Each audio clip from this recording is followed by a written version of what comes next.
Hi friends, welcome back to just minute channel. So voting trends, initial trends ఎలా ఉన్నాయి and ఈ వారం ఎవరు ఎలిమినేట్ అవబోతున్నారు, దేని బట్టి ఎలిమినేషన్ డిపెండ్ అయి ఉంటుంది. అండ్ ఆల్సో ఒక ఇంట్రెస్టింగ్ అప్డేట్, హౌస్లో ఒక నెక్స్ట్ చీఫ్ ఎవరు అనేది కూడా ఈ వీడియో డిస్కస్ చేద్దాం.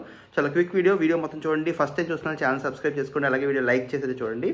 అండ్ మీరు ఎవరికి ఓటేస్తున్నారో కూడా కింద కమెంట్ చేయండి. సో ఓటింగ్లో నబీల్ మణికంఠన్ కూడా దాటేశాడు. నబీల్ చాలా హైలోకి వెళ్ళాడు. సో చాలా మందికి ఈరోజు నచ్చుంటుంది నబీల్ కౌంటర్ చేసిన విధానం అన్ని. సో నబీల్, మణికంఠ అండ్ ప్రేరణ వీళ్ళ ముగ్గురు టాప్ 3లో ఉన్నారు. ఏ పోల్స్ చూసుకున్నా, అన్అఫీషియల్ పోల్స్ చూసుకున్నా. అండ్ ఈవెన్ మోస్ట్ లైక్లీ అదే ట్రెండ్ కంటిన్యూ అవుతుంది నెక్స్ట్ 2 to 3 days, ఏమైనా పెద్ద విషయాలు అయితే తప్ప. సో వీళ్ళు ముగ్గురు గ్యారంటీగా సేవ్ అయితే అవుతారు. తర్వాత ఆదిత్య, పృథ్వీరాజ్ అండ్ సోనియా వీళ్ళ ముగ్గురు లీస్ట్లో ఉన్నారు. వీళ్ళ ముగ్గురులో కూడా సోనియా అయితే లీస్ట్లో ఉంది. సో నిఖిల్ ఫ్యాన్స్ చాలా ఇంపార్టెంట్ అవుతారు ఈరోజు, Nikhil and Vishnupriya fans. So నిఖిల్కి, విష్ణుప్రియకి ఇద్దరికి పెద్ద ఓటింగ్ ఉంటుంది. వాళ్ళిద్దరూ ఎవరికి ఓటింగ్ వేస్తారు అనేది చూడాలి.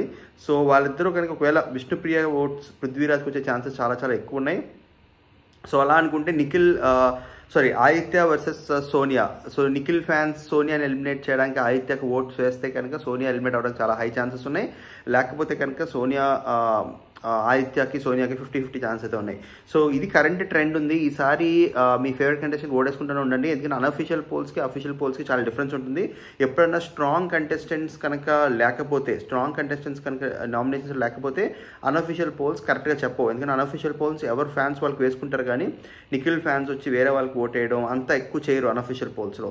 సో అందుకని అన్అఫీషియల్ పోల్స్ తక్కువవుతూ ఉంటాయి. జనరల్గా మన లాస్ట్ 2-3 years చూసుకున్నా కూడా ఎప్పుడైనా సర్ప్రైజింగ్ ఎలిమినేషన్స్ ఎప్పుడు ఉంటాయంటే స్ట్రాంగ్ కంటెస్టెంట్స్ నామినేషన్స్లో లేనప్పుడు. ఈసారి almost 40% vote like Nikhil and విష్ణుప్రియకి మధ్యలోనే ఉంది. సో ఆ ఓట్ రాకపోవడం వల్ల చాలా ఇంట్రెస్టింగ్ నామినేషన్ అయితే ఉంటుంది. సో మీ ఫేవరెట్ కంటెస్టెంట్ అయితే ఓటేసుకోండి. అండ్ నెక్స్ట్ చీఫ్ కిరాక్ సీత అయినట్టు ఇన్ఫర్మేషన్ అయితే వస్తుంది. సో కిరాక్ సీత వర్సెస్ నిఖిల్ ఎలా ఉంటుందో చూద్దాం. మళ్ళీ క్లాన్స్ ఫైట్స్ ఎలా ఉంటాయో చూద్దాం. అండ్ లాస్ట్ 2 weeks తర్వాత మనకి వైల్డ్ కార్డ్స్ అయితే వస్తారు. 8 మంది వైల్డ్ కార్డ్స్ అయితే వస్తారు. ఆ 8 మంది ఎవరైతే ఖచ్చితంగా చెప్తాను. ఆల్రెడీ 4-5 నేమ్స్ చెప్పాను. మిగతా నేమ్స్ కూడా అప్డేట్ వచ్చిన వెంటనే చెప్తాను. ఫస్ట్ టైం చూసిన ఛానల్ సబ్స్క్రైబ్ చేసుకోండి, అలాగే వీడియో లైక్ చేయండి, షేర్ చేయండి. Thank you so much. Have a good day.